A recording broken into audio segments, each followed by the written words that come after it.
estamos conociendo más bien más acerca de la tercera persona de la Trinidad, que es el Espíritu Santo. Amén. El Espíritu Santo, hermanos, aunque no se ve y no lo veamos y tal vez a veces ignoremos mucho el trabajo que Él hace, es esencial en todos los aspectos de la vida cristiana, tanto en la salvación, como en la comunión con Dios, como en la fortaleza espiritual, en los dones. Prácticamente el Espíritu Santo es el que hace la mayor parte del trabajo en la vida y crecimiento, desarrollo y fe del creyente. Y hoy vamos a ver lo que hace el Espíritu Santo en la salvación. ¿Cuál es la tarea del Espíritu Santo en la salvación? Nosotros conocemos lo que hizo Jesús en la salvación, que Jesús fue el sacrificio expiatorio por nuestros pecados. Es decir, Él fue el que hizo la obra de intercambio, de tomar el lugar que nosotros deberíamos de haber tenido. Él lo tomó, ¿verdad? Y Él ofreció su vida en sacrificio, y Él es el que paga la deuda del pecado. Él es el que rompe el poder del pecado en el creyente. Él es el que libera del pecado al ser humano, es el que lo transforma, es el que lo hace salvo. Vaya, esa es la tarea de Jesucristo, salvarnos, redimirnos. Y por medio de su sacrificio, la deuda de pecado de nosotros fue completamente pagada. Amén. ¿Verdad? Pero hay un requisito para poder obtener ese regalo de Jesús de salvación que Dios nos dio a nosotros. ¿Alguien sabe cuál es? ¿Cuál es el requisito para recibir el regalo de salvación que ganó Jesucristo en la cruz? Aceptarlo, creer, ¿verdad? Creer en Jesús, recibirlo, aceptarlo y reconocerlo como el único Señor y Salvador, ¿verdad? Esa frase que nosotros decimos de reconocerlo como único Señor y Salvador, a veces lo decimos muy normal, ¿verdad? Pero cuando lo reconocemos como Señor, eso implica que Él es Dios, ¿verdad? O sea, que Jesús es Dios, que Jesús gobierna sobre toda creación. Él es Dios, ¿verdad? Y Él gobierna nuestra vida y debe gobernar nuestra vida. Como único Salvador, quiere decir que es la única fuente de salvación. Fuera de Él no hay salvación, dijo Jesús, ¿verdad? Fuera, nadie llega al Padre si no es a través de mí. Es decir, que los musulmanes no irán al cielo si no aceptan a Cristo. Los hindús no van a ir al cielo, los hinduistas, perdón, porque los hindús son de la India. Los hinduistas no van a ir al cielo si no aceptan a Cristo. Los taoístas, los confucionistas, y dentro de las religiones que nosotros conocemos acá, los testigos de Jehová, los mormones, no irán al cielo si no reconocen a Jesús como único y suficiente Salvador. Algunos me han preguntado, ¿y un católico, pastor? ¿Puede ir al cielo un católico? Si únicamente pone su confianza en Jesús para salvación. Porque la mayoría de los católicos creen que se salvan por obras, o sea, haciendo cosas buenas, portándose bien, donando dinero a los necesitados, ¿verdad? Y creen que sus obras o sus acciones los van a llevar a salvarse, ¿verdad? Pero cuando un católico dice, yo creo que Jesús es lo único que me puede salvar, es salvo, ¿verdad? Y obviamente ahí es donde empieza la obra salvadora de Dios. Y yo he conocido muchos católicos que, pues, se dicen ser católicos, pero no parecen católicos. No, parecen más cristianos. No tienen imágenes en sus hogares y van a misa y todo, ¿verdad? Y tú los ves y parece una vida ejemplar, ¿verdad? Ahora, ellos obviamente tienen que reconocer que la Virgen, que los santos no los van a llevar al cielo, sino únicamente Cristo. Amén. Y que Jesús es el único mediador entre Dios y los hombres. Y me atrevería a decir que la mayoría de esos católicos tarde o temprano terminan abandonando la Iglesia Católica por lo mismo del continuo exhorto que hace la Iglesia Católica a las obras, a la salvación por medio de las obras. Nosotros creemos que el cristiano debe hacer obras, sí, pero no para salvación, sino que es una consecuencia de la salvación. O sea, es decir, yo obro bien porque yo ya he sido salvado, no para ser salvo, que es diferente. Entonces, y entonces para ser salvo, para poder recibir a Cristo, yo tengo que creer en Él.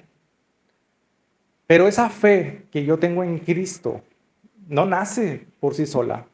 No llega así de la nada y yo digo, ay, yo creí en Jesús, ¿verdad? Por ejemplo, nosotros creímos en Jesús porque alguien nos predicó el Evangelio, ¿verdad? Porque alguien nos habló de Jesús. Y ahí es donde empezamos a darnos cuenta que que es Dios quien nos busca a nosotros y no nosotros a Dios. Porque a lo mejor muchos de nosotros estábamos cómodos en nuestra vida cotidiana y de pronto alguien nos habla del Evangelio, alguien, o Dios nos busca, tenemos un encuentro con Él y es Dios buscando y acercándose a nosotros y llevándonos a Cristo. Eso lo hace el Espíritu Santo. Pero antes de enfocarnos en esta tarea, quiero hablar acerca de lo que es la condición del hombre. Vamos a la siguiente diapositiva, por favor. Vamos a la siguiente diapositiva. Ahí está. Primero vamos a ver algunos conceptos básicos. Número 1, la salvación. ¿Qué es la salvación? Es esencialmente la liberación de un estado de perdición a causa del pecado. Es decir, la salvación es como un esclavo que estaba sin posibilidad de tener una vida y estaba solamente a servidumbre de su señor, donde era maltratado y lo único que le esperaba es la muerte. En este caso, la salvación es, o se podría definir como la liberación de un estado de perdición causado o a causa del pecado, ¿verdad? Completa, porque este es un tema bien importante, hermanos, bien importante, la salvación del hombre, porque muchas veces cuando predicamos o hablamos a la gente de Cristo, no sabemos cómo llevarlos a Cristo, o no sabemos cómo Dios puede alcanzar a una persona, y a veces no sabemos qué hacer, ¿verdad? Cuando queremos evangelizar o compartirle a una persona, pero cuando uno conoce todo lo que conlleva la salvación, uno va a decir, primero Dios va a hacer esto, Dios va a hacer lo otro, y luego sigue esto, y entonces Dios nos va guiando, ¿verdad? A través del conocimiento, cómo es que poder llegar a una persona. Número 2, el segundo concepto es la depravación. Cuando escuchamos la palabra depravación nos imaginamos a lo mejor a un pervertido, ¿verdad? Una persona un asesino, ¿verdad? O un violador serial, pero no. Realmente la depravación es sinónimo o bíblicamente es la condición del hombre que le lleva de continuo al pecado. O sea, el hombre va y ama el pecado, busca el pecado. Y aquí la definición que nos da el pastor Samuel Pérez Millos, su teología sistemática, nos dice que es la consecuencia del pecado original, de modo que la caída del hombre hace que toda persona nacida en el mundo esté esclavizada al servicio de pecado, de manera que es completamente incapaz de salvarse. Que esto es lo que muchas veces, yo no sé si usted ha hablado con gente o le ha intentado compartir del evangelio a algunas personas y ellos te dicen, pero es que yo no hago nada malo. Pues yo vivo bien, sí, me echo mis cervecitas, ¿verdad? Miento de vez en cuando, pero todos mienten, ¿verdad? Todos hacen esto, ¿verdad? O sea, todos maldicen. Yo no he hecho nada malo. Malos los asesinos y violadores, ¿verdad? Malos los políticos corruptos que le roban a otros, ¿verdad? Esos son, yo soy una persona buena, yo no necesito salvación. Pero fíjense, la Biblia nos dice que por cuanto todos pecaron, todos estamos destituidos de la gloria de Dios. Es decir, desde el momento en que tuvimos un mal pensamiento, escuche bien, un mal pensamiento, ya pecamos delante de Dios. Desde el momento, fíjense bien, en que decidimos que no necesitamos a Dios en nuestra vida, ya estamos pecando contra Dios, porque estamos diciendo que no le necesitamos, que podemos vivir en rebeldía y en independencia de Él, ¿verdad? Al no reconocer a Dios como su señorío o como Dios, le negamos y es un acto, ahí ya empieza un acto de rebeldía. Ahora, la depravación del hombre dice que nos lleva, nos mantiene en un estado de esclavitud. ¿Qué es esclavitud? Jesús dijo en Juan capítulo 8 que el que practica el pecado es esclavo del pecado. Si usted le dice a un borrachito, le dice, pero es que usted está en pecado, le va a decir, no, pero pues yo no le hago nada a nadie. O sea, yo nomás me echo mis cervecitas y yo hasta eso, soy de buen tomar, dicen ellos, ¿verdad? Soy de buen tomar, porque hay gente que dice, no, este es de mal tomar porque le toma y se pone agresivo y dice, no, hasta eso yo soy de buen tomar, no, yo no le hago nada a nadie. Y uno le empieza a preguntar, oiga, ¿y usted puede dejar de tomar? ¿Usted puede dejar de tomar? Y le va a decir el borrachito, pues no, pues ¿para qué quiero dejar de tomar? Este, yo tengo un conocido que tomaba tanto que cuando estaba lo del COVID, ¿verdad? Decía, dice, no, a mí el COVID no me hace nada, dice, porque entra y va a encontrar tanto alcohol que se va a morir. Este, y así, ¿verdad? Dice, no, ese, cuando me muera, ponen unas chelas ahí en el ataúd y se glorían de su, vaya, de su vicio.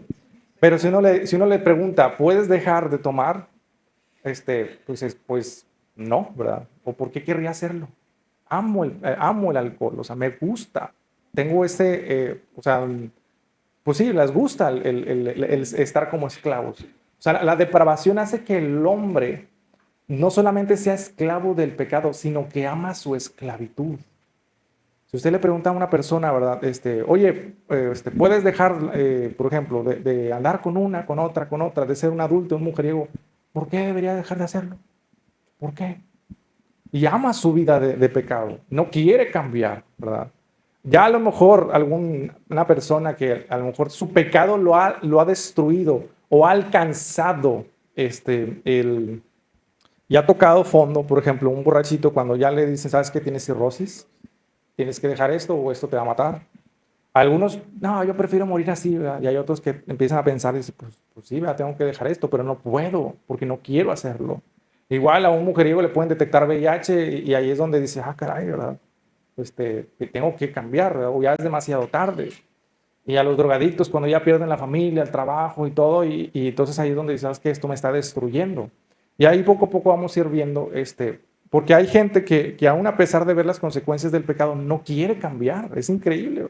Hay un corazón tan endurecido y tan arraigado al pecado que ama tanto el pecado que está dispuesto inclusive a morir con él. Esa es la condición de depravación del hombre. Vamos a los siguientes conceptos. La total incapacidad del hombre. El pecado está incorporado al hombre, es decir, que es parte de él. O sea, no puede separarse de eso. Está en su ADN, como diríamos coloquialmente. Y es la condición moral propia del que no ha sido regenerado. Y le falta una L, del que no ha sido regenerado. El apóstol Pablo describe, por cuanto los designios de la carne son enemistad contra Dios, porque no se sujetan a la ley de Dios, ni tampoco pueden. Fíjense qué tremendo esto, hermanos. Aún, fíjense, el borrachito que se da cuenta que tiene que dejar el alcohol para salvar su hígado, no puede. O sea, esa es la depravación y la incapacidad del hombre. La condición del hombre es que ama su pecado y aunque quisiera dejar el pecado, no puede hacerlo. Es esclavo del pecado. El hombre está esclavizado y dominado por la carne, por lo cual es enemigo de Dios. Es decir, no solamente es un esclavo, sino que al ser siervo de Satanás, y Satanás, al ser enemigo de Cristo, automáticamente nos hace enemigos de Dios, ¿verdad? Por ejemplo, en la guerra civil estadounidense, los sureños, el ejército confederado, perdón, los Estados Unidos confederados del sur, que se querían separar de Estados Unidos en el norte, ellos llegaron a utilizar a esclavos en el campo de batalla. Increíble, ¿verdad? Peleaban contra el ejército que intentaba liberarlos. Es algo que digo, ¿cómo es posible, verdad? O sea, pero sí, ellos peleaban porque sus señores les habían ordenado que pelearan. Y decían, pues es que si yo no peleo, estos van a desquitarse con mi familia, ¿verdad? Que mi familia está allá en los campos de algodón. Entonces, ellos peleaban y eran enemigos de los que querían liberarlos. Es algo bien tremendo. Cuando uno ve la historia dices, ¿cómo es posible, verdad? Entonces, lo mismo pasa con nosotros. Nuestro antiguo Señor, que era Satanás, al ser enemigo de Dios, automáticamente nosotros, al haber sido siervos de Satanás, éramos enemigos también de Dios. Vamos a la siguiente diapositiva. Consecuencias de la depravación total. Que la depravación total, hermanos, vuelvo a repetirlo, es la condición del hombre de esclavitud del pecado, y no solamente es esclavo del pecado, ama el pecado, se deleita en hacer el mal. Y número 3, ¿verdad? Es incapaz de liberarse de esa condición. Mire, muchas veces podríamos tratar de justificar a las personas o inclusive en algún momento nos justificamos nosotros tratando, pero pues es que yo no le hago mal a nadie, ¿verdad? Yo no hago mal a otras personas. Al contrario, yo le ayudo a los pobres, a los necesitados, yo les ayudo, ¿verdad? Pero tal vez en algún área de nuestra vida somos esclavos. Y Satanás es permisivo. Puede inclusive permitir que hagamos cosas buenas para aliviar nuestra conciencia, pero mientras tanto la cadena sigue estando en nuestros pies. Y es por eso que usted puede ver a gente muy buena, pero que tenía pues una vida, sí, mala, ¿verdad? Por ejemplo, uno de mis líderes políticos favoritos era Winston Churchill, que era primer ministro de Inglaterra durante la Segunda Guerra Mundial. Y el tipo era muy bueno, muy amable con las personas, amaba a su país. Muchos lo consideran que es el mejor, uno de los mejores políticos que ha tenido el Reino Unido, pero el tipo era un alcohólico. Y era una persona que ayudaba a la gente, que abrazaba, que reconocía en lo que era en las finanzas públicas, era honesto. O sea, era lo que podrían denominar todo un caballero británico, pero en su vida privada un alcohólico, ¿verdad? Igual así muchas otras personas, ¿verdad? Presidentes que a lo mejor eran muy buenos. Lincoln, ¿verdad? También era, y por los esclavos, que tenía debilidad, ¿verdad? Con las mujeres. Entonces, a lo mejor podemos ver muchas cosas buenas, pero el diablo es permisivo y puede permitir que una persona haga cosas buenas, pero sigue manteniendo una cadena en las personas.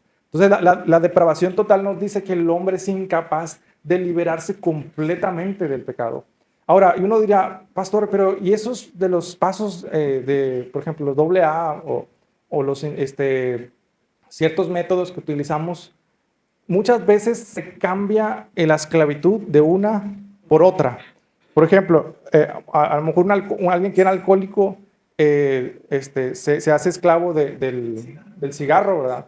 Por ejemplo, ha visto personas que eran ninfómanas o que eran personas que eran adictas al sexo, que dejan eso y entonces se hacen esclavos de la comida y empiezan a comer mucho, comer mucho, comer mucho, ¿verdad? Y ahora ya su vicio es otra cosa, ¿verdad? O personas que eran esclavos de la comida y comían demasiado. ¿A poco es pecado comer demasiado, hermano? Sí, hermano. Ser glotón es la gula, ¿verdad? O sea, la Biblia nos dice que todo en exceso es malo. Y si una persona se agarra, come y come y come y come y no tiene dominio propio, porque fíjese, el dominio propio nos dice hasta aquí, ¿verdad? Y ya cuando usted ve que la báscula, caray, ¿verdad? Y sus niveles de azúcar y sus niveles de triglicéridos, no puede parar de comer así, ahí falta algo que se llama dominio propio, y que la Biblia dice que Dios no nos dio un espíritu de cobardía, sino de poder, de autoridad y dominio propio. Fíjese qué curioso, hermanos. En el seminario teológico de Dallas, eso yo no lo sabía, hermanos, pero va a sonar feo, pero no admiten maestros de instituto gordos. Va a sonar feo, no, pero no. ¿Por qué no admiten maestros? Dice, no, porque una persona con obesidad quiere decir que no tiene dominio propio. Sí, y entonces sí, puede ser una situación de enfermedad, ¿verdad? Pero ya tendrá que comprobarlo de que, pues sí, a lo mejor padezco de la tiroides o de alguna situación, ¿verdad? Pero normalmente dicen a personas con sobrepeso no las admiten ahí en el seminario teológico de Dallas, o sea, para darle clases a los alumnos. Y cuando ven predicadores con sobrepeso, les hacen el feo. Y dije, pero aquí en México esos abundan, ¿verdad? Abundamos, ¿verdad? Y entonces, pero es porque ellos dicen, pues es que una persona así, o sea, no tiene dominio propio, o sea, no tiene esa capacidad de controlar lo que ingiere. Entonces, o es esclavo de la comida. Entonces, muchas veces, y por ejemplo, alguien que deja la glotonería, a lo mejor se hace esclavo del ejercicio, ¿verdad? De que, de su imagen y cuidan su imagen, y se hacen fitness, y ahora ya no es esclavo de la comida, es esclavo del ejercicio, ¿verdad? Y el ejercicio no es malo, lo malo es cuando ya se hace una obsesión. Ahorita los jóvenes andan inyectándose testosterona y cosas así, y ha habido casos de jóvenes, o sea, bien chavitos, que fallecen prematuramente por paros cardíacos provocados por el exceso de ejercicio. ¿A poco sí, pastor? Sí, busquen en internet y vea las fotos, chavitos de 25 años que parecen señores de 40, de 50 años, porque la testosterona te envejece, pero tienen una obsesión por hacer músculo y todo.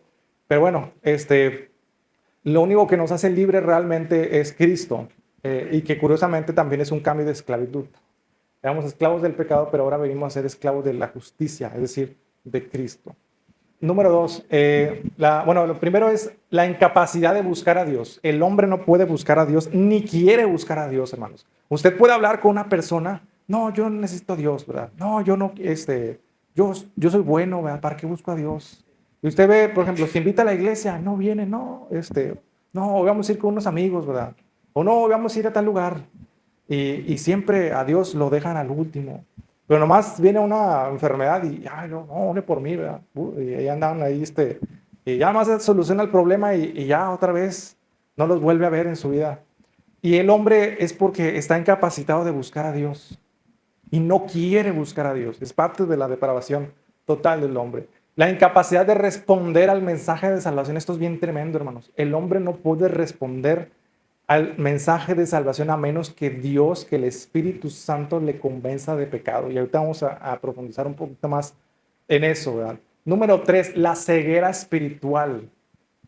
Si quieren, ayúdenme buscando los versículos que puse ahí, hermanos. Alguien que me busque Romanos 3, 11 al 12. Alguien que me busque 1 Corintios 1, 18. Y así, ¿verdad? No se me amontonen. Y, y está bien tremendo, hermano. Cuando uno estudia y ve estos pasajes, ¿verdad? Sí. 1 Corintios, ok. Bueno, ¿quién tiene Romanos 3, 11?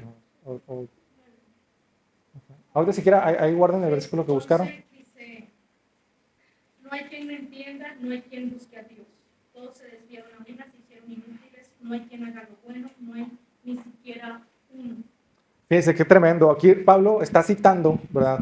Una cita del Antiguo Testamento, donde el profeta, donde Dios le dice al profeta, no hay bueno ni aun uno, no hay quien busque a Dios. Es decir, el hombre en su naturaleza caída no desea buscar a Dios. Es más, yo le aseguro que la mayoría de nosotros, después de estar 3 días sin orar, hermanos, como que ya no nos dan las ganas de buscar a Dios. Cuando después de pasar un tiempo viendo televisión o viendo, pasando, haciendo otras cosas, la carne no quiere, hermanos. La carne no quiere buscar a Dios. Ahora imagínense, eso es con un creyente. Ahora imagínense un inconverso, que la carne lo domina completamente, que no tiene al Espíritu Santo dentro que le diga, hey, búscame. Entonces el ser humano no quiere buscar a Dios, no anhela buscar a Dios, está incapacitado de buscar a Dios. Número 2, ¿quién tiene 1 Corintios 1, 18? Adelante, hermana. Porque la palabra de la cruz es locura a los que se pierden, pero a los que se salvan, esto es a nosotros, es poder de Dios. Fíjese, para los que se pierden, el evangelio es locura.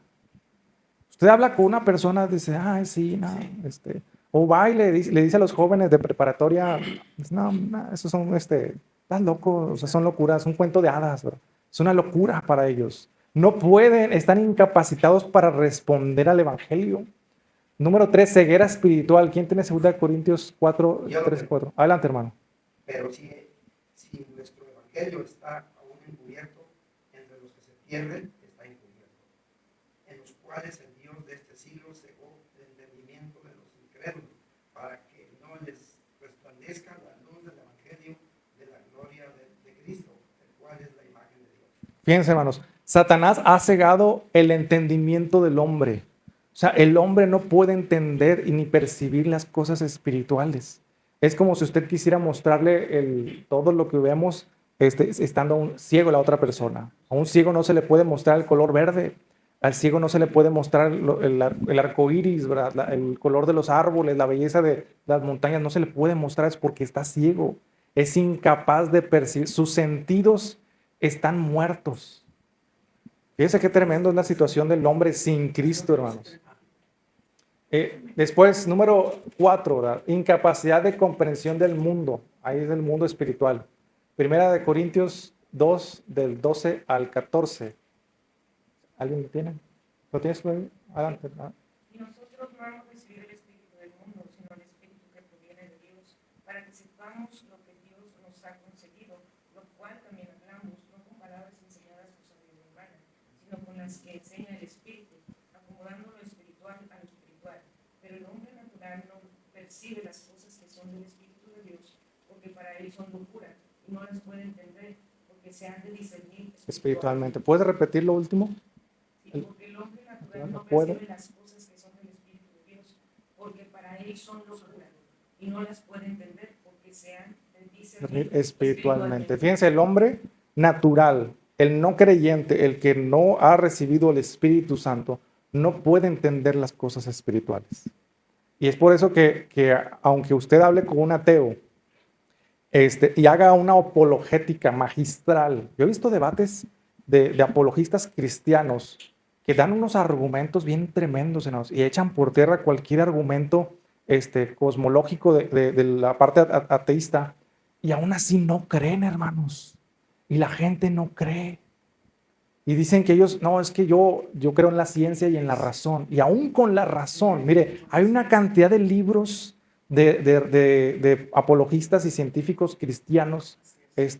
Hay un libro que se llama ¿Cómo la razón nos lleva a la fe? No me recuerdo el autor, pero es un apologista muy bueno. Y aún así la gente sigue negando, aferrándose a negar a Dios. ¿Por qué? Apologista viene de Apolos, el personaje de la Biblia, que dice que Apolos era un orador muy elocuente, que él defendía con las escrituras que Jesús era el Cristo, ¿verdad? Entonces él hacía una defensa de Cristo frente a los judíos. Entonces a eso se le llama apologética o apología, es defender la fe, en pocas palabras. Apologética es defender la fe como lo hacía Apolos, ¿verdad? Y hay diferentes ramas de la apologética. Hay creyentes que se dedican solamente a defender la existencia de Dios contra el ateísmo. Hay apologistas evangélicos que se dedican a debatir únicamente contra católicos. Y hay apologistas, por ejemplo, pentecostales que hacen apología del continuismo o de otras posturas teológicas. Vaya. Dentro de la apologética hay sus ramas, ¿verdad? Por así decirlo. Entonces, volviendo a lo que hablamos, el hombre es incapaz de entender el mundo espiritual, hermanos, porque ellos están cegados. Número 5, la condición de muerte espiritual, que en pocas palabras es la separación del hombre y Dios a causa del pecado. Eso es Romanos 3:23, que dice, por cuanto todos pecamos, estamos destituidos de la gloria de Dios. Es decir, todos al pecar nos separamos de Dios.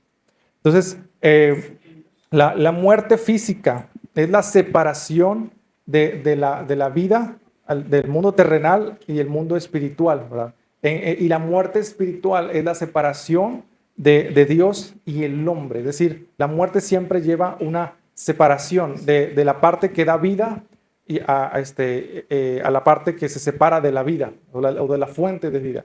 Por ejemplo, Jesús dice que yo soy la vid y vosotros sois los pámpanos, fuera de mí nada puede hacer. Si el pámpano que se separa muere, ¿verdad? De la fuente de vida muere. Entonces, siempre la muerte conlleva una separación de la fuente de vida. Entonces, si usted le corta un árbol una rama a un árbol, esa rama morirá. Si usted se corta un brazo, pues ese brazo va a morir, ¿verdad? Porque está separado de la fuente de vida que es nuestro cuerpo. Entonces, eso es la analogía que hace aquí Pablo y muestra que la muerte espiritual es la separación del hombre. Vamos a la siguiente diapositiva. Sí, y es algo bien curioso porque, por ejemplo, la gente sí se obsesiona por el espiritismo o por el ocultismo, ¿verdad? Por los extraterrestres y por tantas cosas, pero cuando les habla uno de Cristo, no, yo no quiero saber nada de eso, ¿verdad? Hay una aversión al Evangelio, hay una aversión hacia Dios. Y es algo bien, bien triste, como dice el hermano, es algo, que lo vemos en todos lados, porque esa es la condición natural del hombre. O sea, el hombre está depravado en su condición. Ahora bien, hermanos, escuche bien. Muchas veces, por el hecho de que una persona no haya hecho cosas malas, no lo convierte en una persona buena. Porque usted puede, por ejemplo, tener un lobo en su casa. Mientras ese lobo no le muerda, es un lobo bueno porque no muerde. Pero su naturaleza es morder. Y tarde o temprano va a morder. Si usted tiene un escorpión de mascota, nunca me ha picado, es un escorpión bueno. Pero tarde o temprano va a picar. Porque es su naturaleza. Lo mismo sucede con el hombre. Tarde o temprano va a pecar. Porque es su naturaleza. Tarde o temprano, por ejemplo, una persona a lo mejor nunca ha robado en su vida, pero cuando tiene la oportunidad y nadie lo ve y lo hace, ¿verdad? Ladrón, ¿verdad? Dicen la ocasión hace ladrón. Entonces, porque es la naturaleza de. Entonces, en cambio, y ahorita vamos a ver lo que hace el Espíritu Santo, que es la labor del Espíritu Santo en la salvación. Vamos a la siguiente diapositiva, hermano David. Nos quedamos en la... Debido a la condición de muerte espiritual, el hombre natural no regenerado no puede hacer un reconocimiento de Cristo para vida. Por lo tanto, necesita la ayuda del Espíritu Santo para alcanzarlo. La necesidad, número uno, fíjense, la necesidad de conducción hacia Cristo. Es como si un ciego, ¿verdad? O bueno, no voy a poner ese ejemplo. A lo mejor alguien que está perdido en un laberinto no sabe cómo salir. Necesita que alguien le enseñe la salida, que alguien lo saque de ahí. O alguien que está en esclavitud y atado por cadenas, no puede zafarse de la cadena. Necesita que alguien externo a él venga con la llave y abra esa cadena. Sí, más o menos me explico, ¿verdad? Entonces, aquí dice, Jesús dijo, nadie puede venir a mí si el Padre que me envió no le atrae. En esta conversación está Jesús hablando con los fariseos. Y los fariseos no creían en Jesús, no reconocían a Jesús como el Salvador. Y entonces Jesús les dice, nadie puede venir a mí si el Padre no le trae primero. Y es ahí donde los calvinistas dicen, ahí está, ¿verdad? Dios tiene que regenerar primero y para que la gente pueda creer en Cristo. Pero los arminianos, donde ellos ven regeneración, vemos la gracia preveniente. Y ahorita voy a hacer o más adelante voy a hacer esa diferencia. Después de ese versículo, vamos al texto si quieren para leerlo, hermanos. ¿Alguien que me ayude a buscar a Juan 6, 44, 45? Dice, ninguno que puede venir a mí si el Padre que me envió no le trajere, y yo le resucitaré en el día postero. Escrito están los profetas, y serán todos enseñados por Dios. Así que todo aquel que vio al Padre y el perdón de mí, de él perdón viene a mí. Sí, entonces fíjense lo que dice Jesús, nadie puede venir si el Padre no le trae primero. Y entonces ahí los calvinistas dicen, ahí está la regeneración. Pero luego Jesús dice, de los profetas está escrito de mí, ¿verdad? Dan testimonio de mí. Vean, ahí está mi testimonio. Dice, y luego dice, que todos serán enseñados ¿por quién? Por el Padre. Es decir, Dios busca a todos y los atrae. ¿Cómo los atrae? Por el testimonio de los profetas. Si ellas dan testimonio de mí. Cualquiera que oyó al Padre, o sea, cualquiera que escuchó a los profetas del Antiguo Testamento y realmente presta atención y se convence y les cree a ellos van a venir a mí. Entonces, a esto se le llama, y eso hermano, ¿y de qué libro lo está sacando? Todo esto lo saqué del libro de soteriología, perdón, de neumatología del pastor Samuel Pérez Millos.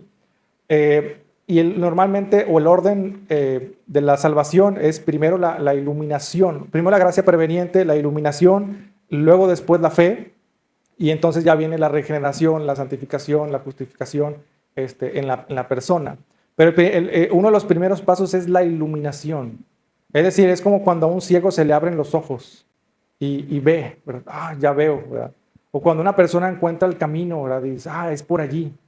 Primero esa iluminación llega a través de la palabra de Dios. Entonces cuando uno predica y comparte el evangelio y le dice, hermanos, conviértete a Cristo, entrega tu vida a Cristo, haga cuenta que usted está iluminando la vida de una persona. Pero ahí le va, hermanos, eso no es suficiente. Porque también dice la Biblia que dice, la luz vino al mundo, pero el hombre amó más las tinieblas que la luz. Entonces uno puede tener iluminación y aún así no arrepentirse. Por eso es que a veces, aunque le hablamos y le queremos... Sí, exactamente, es un proceso. Aunque le queramos meter el evangelio por los ojos, la gente no recibe, hermanos, porque sigue amando más las tinieblas que la luz. Entonces vamos a ir viendo poquito a poquito, ¿verdad? Entonces vemos que el hombre necesita que alguien lo lleve a Cristo, que alguien le diga por dónde. Vamos a ver esa parte del Espíritu Santo. Vamos a la siguiente diapositiva. Me quedan 8 minutos a ver si le alcanzo a librar. Número 2, convicción de pecado, justicia y de juicio. Esto lo hace también el Espíritu Santo y esto lo vemos en la Biblia. Dice, cuando Él venga, convencerá al mundo de pecado. Juan 16, 8. Es decir, que el Espíritu Santo trae esa convicción de pecado. Para ser salvo debe sentirse la condición de pecado y no solo conocerla. Nadie se salva solamente por saberse perdido. sino que debe sentirse perdido. Eso es lo que ahorita comentaba, ¿verdad? Usted puede iluminar a una persona con el Evangelio y hablarles del Evangelio y decirles que necesitan a Cristo, pero no es suficiente con conocer, con recibir la luz. Es necesario que la persona necesite esa convicción de pecado. Yo me acuerdo que cuando yo era niño, hermanos, mi mamá estaba vestida. A mí no me gustaba bañarme. No me gustaba bañarme, hermanos. Y podía estar bien apestoso y no me gustaba bañarme. Mi mamá, ¿cómo batallaba para bañarme, verdad? Me encantaba la suciedad. Hasta un día que me olí las patas, ¿verdad? Y empecé a ver, y ya sabes que estoy bien sucio, ¿verdad? Necesito bañarme. Y entonces me bañé y ya después me ensuciaba y me empezaba a sentir sucio. Me daba cuenta, caray, ¿verdad? Ya me siento sucio. Ya antes no sabía lo que era sentirse estar sucio, ¿verdad? Y ahora ve la diferencia de que antes pues yo no sentía, no percibía la suciedad, no le había puesto atención. Yo me acuerdo que una vez también me perdí en Soriana. Yo me entretuve ahí viendo unos juguetes y yo estaba ahí petrificado viendo los juguetes, ¿verdad? Y ya había pasado un rato y no sé quién sabe dónde se fue mi mamá, ¿verdad? Y entonces fue hasta donde volteé y me di cuenta y dije, ¿dónde está mi mamá? ¿Dónde está mi mamá? Me perdí, estoy perdido, me abandonaron, ¿verdad? Y ahí fue cuando ya me cayó el 20, dije, pues me perdí, ¿verdad? No sé dónde estoy. Ahora, ¿estaba perdido antes? Sí, pero no me he dado cuenta, no estaba consciente de eso. Entonces, en el hombre es igual. El hombre puede estar entretenido viendo los juguetes de la vida y él tranquilamente pasa el tiempo y no sabe que está perdido. No sabe que papá y mamá ya agarraron el coche y ya se fueron bien lejos. O sea, bueno, obviamente un niño normal se da cuenta, ¿verdad? Pero el hombre, la condición del hombre está tan obsesionado con el juguete que no deja de verlo. Y ahí se puede pasar horas sin saber que está perdido. Y así es el hombre, ¿verdad? O el hombre está perdido a menos que se dé cuenta y realmente sienta ese impacto de su condición. Número 2, el Espíritu Santo le convence de justicia, que hace referencia a la justicia imputada de Cristo. Es decir, que el Espíritu Santo les dice, tú eres digno de ser juzgado, eres digno de morir por lo que has hecho. El pecado que cometiste te llevará a la muerte eterna. Por eso muchas veces, hermanos, se critica mucho. Los predicadores de sana doctrina, usted normalmente los va a ver criticar mucho a los predicadores que no hablan del infierno. ¿Por qué? Porque precisamente es necesario para la salvación. Incomodar al pecador en su pecado es necesario para que el Espíritu Santo haga esa labor y les diga, estás perdido, vas a ir al infierno si no te arrepientes. Entonces, todo eso tiene un porqué, hermanos. Todo cuando... Exactamente, ¿verdad? Sabes que mira, esto te está destruyendo tu familia. Entonces, cuando uno empieza a mostrar las consecuencias y el resultado de hacia dónde va, normalmente yo trato de primero empezar a mostrar las consecuencias terrenales y al final les digo, y no solamente esto, porque hay un Dios que nos está viendo y Dios nos va a juzgar a todos cuando muramos, todo lo que hayamos hecho mal, bien o mal, ¿verdad? Y ahí es donde también empieza, pues es cierto, ¿verdad? Un día voy a morir. Y de eso no me voy a salvar, de eso no me puedo escapar. A lo mejor me puedo escapar de mi esposa, de mis hijos, de todo el mundo, de la policía, de la cárcel, pero del de arriba yo no me voy a poder escapar. Y ahí es donde uno empieza primero a tratar de llevar a esa persona a que tenga convicción de pecado, de su condición de muerte espiritual, de perdición. Y entonces ahí es donde el Espíritu Santo lo lleva a Cristo. Necesitas un Salvador.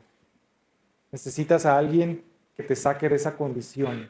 Necesitas a Cristo, alguien que te dé el perdón de pecados. Y ese es el evangelio completo, hermanos. No solamente, Dios es amor, ¿verdad? Pero si no le mostramos la parte fea de la ira de Dios, de lo que hemos hecho nosotros, nunca van a entender realmente el amor de Dios. Si no conocemos la ira de Dios, no vamos a conocer el amor de Dios. Si no conocemos lo pecaminoso que es el pecado y el castigo que merecíamos, no vamos a realmente a valorar lo que es el sacrificio de Jesús y el amor de Dios mostrado a través de Jesús. Número 3, el Espíritu Santo muestra con claridad que el juicio de culpabilidad y condenación ya no puede ser repetido para ser salvo. Esto es cuando ya una persona reconoce que va a recibir el juicio de Dios, pero ve que Jesús sufrió ese juicio divino y recibió la ira de Dios en nuestro lugar, es ahí entonces donde dices, ahora entiendo que no es por mi comportamiento, no es por mis obras, es por lo que hizo Jesús. La manera en que el Espíritu Santo nos va guiando hacia Cristo. Vamos a la siguiente diapositiva. Me quedan un minuto, ¿verdad? La fe salvífica, ya con eso terminamos, vamos a dejarlo hasta aquí. Porque por gracia sois salvos por medio de la fe, y esto no es de vosotros, pues es don de Dios. No por obras para que nadie se gloríe. Eso viene en Efesios 2, 8 y 9. Junto con la manifestación de la gracia que salva, aparece la fe como instrumento para alcanzar la salvación. Ambas cosas, tanto la gracia como la fe, son un don de Dios. ¿Por qué la fe es un don de Dios, hermanos? La fe es una reacción del hombre ante la palabra de Dios. Porque la Biblia dice que la fe viene del oír la palabra de Dios. Entonces, el hombre no podría creer en Dios si primero la palabra de Dios no viene. Entonces, es por eso que vemos a Jesús poniendo como ejemplo la parábola del sembrador. Que dice, el evangelio es semejante a un sembrador que sale a sembrar y avienta la semilla, y una cae en buena tierra, otra cae en la tierra junto al camino, otros junto a los pedregales, otro junto a los espinos. Y empieza Jesús a explicar la reacción de cada hombre o del corazón de diferentes tipos de corazones. Y ve como uno junto al camino es aquel ateo que rechaza y no quiero saber nada, ¿verdad? O sea, la semilla rebota y ni siquiera germina. Después viene junto a los pedregales, que sí germina un poco y la recibe a lo mejor con gozo, y viene la prueba. No, Dios no me ama, Dios no me quiere. Llegó la iluminación, no profundizó. O sea, no hubo una profundidad en el corazón. No se apropió realmente de esa fe. Y eso normalmente lo vemos en personas, por ejemplo, cuando una persona tiene un problema bueno, viene y busca a Dios en medio del problema y luego después se va, ¿verdad? ¿Por qué? Porque se soluciona su problema. No hubo esa profundidad. Vemos un cristiano que llega y todo, ¿verdad? Pero luego lo despiden del trabajo y se aleja de Dios. Es la misma situación, pero lo opuesto. Hay gente que busca a Dios en problemas y se aleja cuando todo va bien. Y hay gente que busca a Dios cuando todo va bien y se aleja cuando vienen los problemas. Es la misma situación. Después, el otro ejemplo es el de los espinos, ¿verdad? Que es cuando la semilla llega, pero esa persona tiene tantas cosas arraigadas en el corazón y ama tanto al mundo que aunque sabe y conoce el evangelio, decide continuar en su vida de pecado. Y sabe que Dios existe y sabe que Cristo le ama, pero decide continuar en su vida de pecado, ¿verdad? Exactamente, llegó la luz, inclusive recibió la luz, pero sigue amando las tinieblas, o sea, sigue amando el pecado, ¿no? Y no está dispuesto a renunciar a ese pecado. Y eso lo vemos, por ejemplo, en borrachitos a veces que llegan hacia la iglesia y nomás llegan cuando están borrachos y luego se van, ¿verdad? Y ya pasa el tiempo y no los ve y otra vez llega borrachito, ¿verdad? Y uno le dice, oiga, deje su pecado, ¿verdad? Deje el alcohol. Y dice, no, es que no quiero, no, dice, no puedo, no puede, no es que no pueda, no quiere hacerlo, ¿verdad? Igual, o sea, vemos así muchos, por ejemplo, el joven rico, que es un ejemplo también de los espinos, que dice que Jesús le pone a prueba y le dice, oye, deja todo lo que tienes y ven y sígueme. Y el joven rico dijo, ay, Dios. Y se fue triste, no, pues ni modo. ¿Por qué? Porque amaba más las riquezas que a Cristo. O sea, fíjense qué tremendo, es un ejemplo muy, muy práctico, porque ama más la avaricia de su corazón que a Cristo. Y a veces pasa también eso, ¿verdad? Que aunque era un hombre justo, recto en todos sus caminos, o sea, era perfecto en todo, hermano. Dice, inclusive Jesús dice que le amó y le dijo, sí, bien has hecho, has honrado a tu padre, has cumplido todos los mandamientos, pero una cosa te falta, hay un espino ahí que no has arrancado de tu corazón. Y dice, vende, y lo reta, dice, todo lo que tienes, véndelo y dalo a los pobres. Y luego le dice, ven y sígueme. Capaz si hubiéramos tenido 13 de apóstoles, ¿verdad? No puedo. ¿Verdad? ¿Por qué? Porque amaba. Y entonces Jesús le dice, qué difícil es que los ricos entren al reino de los cielos, porque ellos aman más la riqueza que a Dios. Es algo bien tremendo, hermanos. Y así muchas veces hay gente que aunque conoce a Dios, inclusive puede venir a la iglesia y congregarse y todo, pero hay un ídolo en su corazón que no está dispuesto a rendir a Dios. Yo conocía a chavos que venían a la iglesia, pero si los Tigres jugaban una final, no, yo no voy a la iglesia, prefiero estar allá. Oye, pero va a haber un congreso, va a haber un predicador. No, es la final de los Tigres, van a pelear el campeonato. Estaba el ídolo, el corazón, no lo querían arrancar. Muchas iglesias ahora en el mundial, no, vamos a cambiar los cultos para que puedan ver el mundial. Es que el mundial es cada 4 años. Y ahí es donde Dios pone a prueba, a ver, ¿estás dispuesto a renunciar a una final del mundo? Fíjense, muchos le tiran a Dante Gebel, porque pues, a veces se la baña con sus chistes. Pero una vez él dio testimonio y dijo, Dios me confrontó a mí en esa área. Y en la final de Argentina de 2018, que quedó campeón Argentina, hermanos. ¿Sabe lo que es el fútbol para un argentino? Haga cuenta que es como la guadalupana para aquí en México. O sea, es un ídolo. Y entonces, y dice que tenía que predicar él en su iglesia. Pero iba a ser un domingo normal, dice. Y iba a cambiar el culto, porque yo quería ver el partido. Pero dijo, no. Dice, no, tengo que ir al culto. Fue. Y le dijo, por favor, grábenlo. Él estaba luchando con la carta. Graben el partido y nadie me diga si ganaron o no ganaron, ¿verdad? Y ya dice que terminó de predicar y ya después llegó a su casa y ya dice, nadie me diga nada, dice, quiero ver el partido. Pero obedeció a Dios en esa parte, ¿verdad? O sea, estuvo dispuesto a poner a Dios en primer lugar y después algo que para él era, como argentino, era muy importante. Y muchas veces los cristianos a veces luchamos con esa parte y hay que sacar eso, ¿verdad? ¿Por qué, hermanos? Miren, los espinos tienen una característica, ya con esto termino, los espinos tienen una característica, dejan que la fe germine. La semilla dice que brotó, y brotó rápido, y creció. Pero los espinos, como están más altos que la semilla, tapan el sol y hacen que se seque. Al estar en la misma tierra, le quitan nutrientes a la semilla. Eso me lo enseñó mi abuela, que en paz descanse, yo la tengo en su santa gloria, pero dice, ella siempre le agarraba en las macetitas y le quitaba las hierbas malas. Y me decían, no, mijo, es que esto le quitan los nutrientes a la planta. Entonces, si yo dejo que crezca esto, va a secar la planta buena. Y luego si es un árbol, le va a tapar el sol y va a hacer que se muera lo otro. Entonces, los espinos en esa parábola, muchas veces los cristianos cuando venimos a Cristo, pues sí, el evangelio crece, nacemos de nuevo y todo, pero si el espino no lo arrancamos de raíz, tarde o temprano va a terminar ahogando la semilla del evangelio.